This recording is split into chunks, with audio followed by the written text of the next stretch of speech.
honorable ministers present here, members of the National Assembly, my colleagues, leaders and representatives of other political parties, the Lord Mayors of Kanifing and Banjul, victims of April 14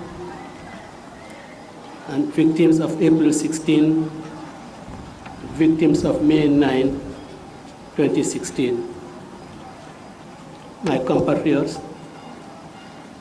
all protocols duly observed and respected. Today, we gather to bid final farewell to Ibrahima Solo Sandeng, a good Muslim, father to Malik, Aminata, Fatimata, Muhammad, Jainaba, Ousainou Darboe, Eliman Elias Undanyang, Shagna, and Fatima Nyaling, husband to Nyima Sonko, and a consummate patriot who loved his country, the Gambia, and was fervently dedicated to making her free, democratic, and prosperous. 6 years after his martyrdom, a grateful nation joins his family today, not only to mourn his tragic loss and pray for his soul to rest in eternal peace, but also to celebrate his well-lived life. To those of us who knew and worked with Solo in the long drawn-out battle to defeat the brutal regime of Yahya Jammeh, his memory is etched into our hearts for the rest of our lives.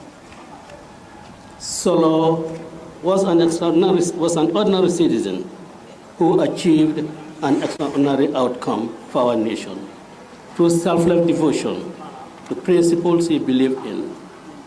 Those principles were anchored in his strong belief that democracy was the best form of self-government for all who valued freedom.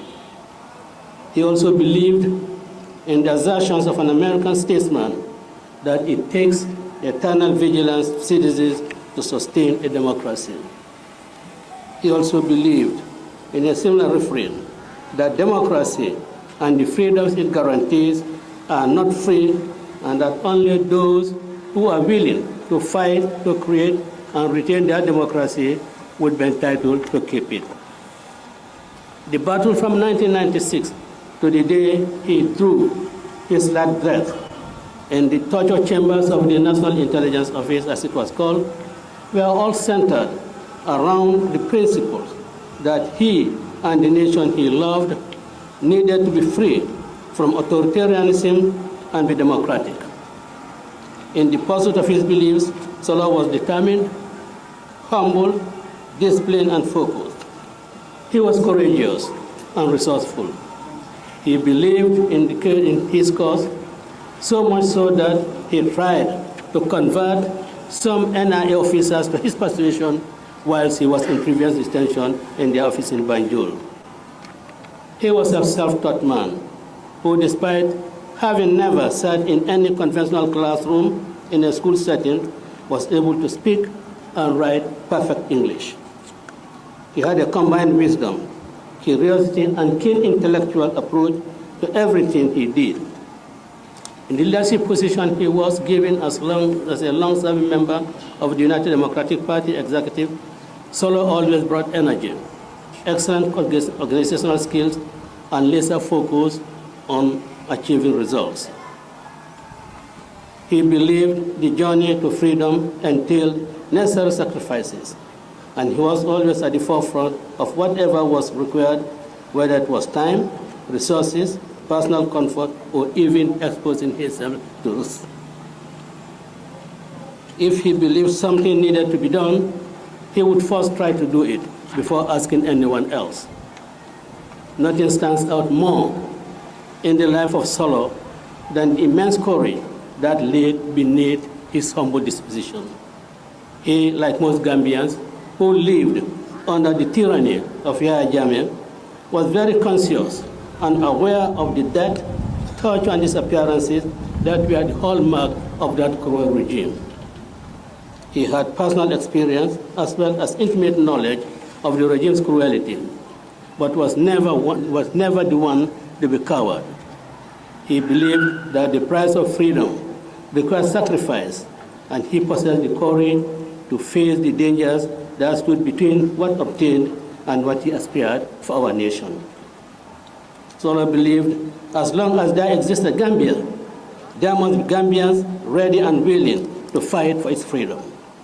That was what drove him from 1996 to the day he was martyred in the hands of killers who believed by killing this good son of the land, they were killing the principles he believed in. The brutality of their conduct deprived this nation and his nuclear family, as well as the larger Gambian family, of his company. In killing Solo for exercising his constitutional rights, our nation regained democracy that was interrupted for 22 years.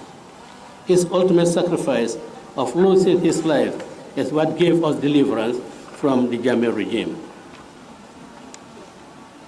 We must note that democracy that exists today is not a gift, wrapped token bestowed on us, the citizens.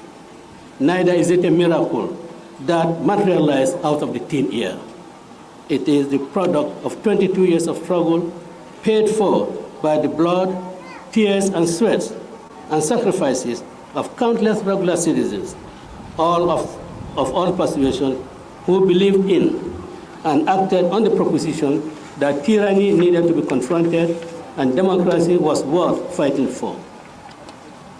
These are the people who defeated tyranny and reconstituted the new Gambia with a promise to uphold democratic values, promote and protect the fundamental rights and freedoms gifted to us by God. That is why when freedoms are seized, and under whatever guise, those who value it become duty-bound to reclaim it, whatever price that may entail. Solo was the catalyst and one of the principal architects of the reconstituted New Gambia. It is an undeniable fact that Ibrahim Solo Sandeng died in the battle for freedom and democracy. It is our duty to uphold his legacy and that of all those who fell in the battle for a better Gambia. The best way to honor the sacrifice of the fallen is to live up to the principles of freedom and democracy for which they paid the ultimate price. Naming monuments after them and giving national funeral to Solo have symbolic and optic value, but legislating good electoral laws, and more importantly, by demonstrable conduct, manifesting the core principles of freedom and democracy he advocated and believed in, would be the more befitting tribute to him. Free people live in a democracy that democracy must live like free people in a democracy. Solo died for principles whose validation must go beyond verbal affirmation. No Gambian should ever again be a victim of their own government. We must all abhor every indication of rights violation and insist on scrupulous adherence to the value of law, to the rule of law. Both the citizens and the government have a duty to safeguard the freedom and democracy that Solo died for. To the family of Solo Sandeng, you have the heartfelt condolences of a grateful nation. As we return the mortal remains of your loved one to Allah Almighty, who presides over all matters.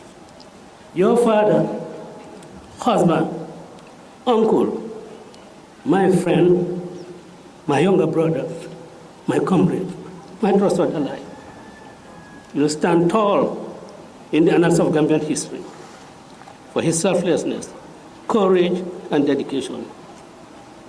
We pray for Allah to grant him Jannah and bless this nation. Solo Sandeng, Sandeng Tiana, Nyonkolimbana, Kabuye Reading, Italy Gambia Kanjura, Italy Joya Juloka on the Gambia Kala. On the 14th of April, Melie Faye Burule Kobulo, but B. Mbesukla ko walio. B. Mbesukla ko lamlalimo. Solo Sandeng, bila betala, nina lulla bang tinyim Gambia banko kuloka. Bar mbebenda loko tenke, Gambia banko duma. Bar ni tata, afonya isingul nyasiye ko, mbijane. Ni tata afonya lamaroye ko, mbijam. Ni tata afonya fatiya ko mbijam. Afosajo kunjan sane ko mbijam. Ko yemen tumbul, mfadam binale mbaltarla, ngafale ko, alafta man sakunda sifa menna. Man sakunda mem yaro kafko, abetal Gambia din sawola, o man sakunda asotale. Ni ala kita, ntal tarla banko kulokoto, no man soto. Solo ala mayken kila Muhammad Rasulullah sallallahu alaihi wasallam ala mayka akide futanyote. Assalamu alaikum warahmatullahi wabarakatuh.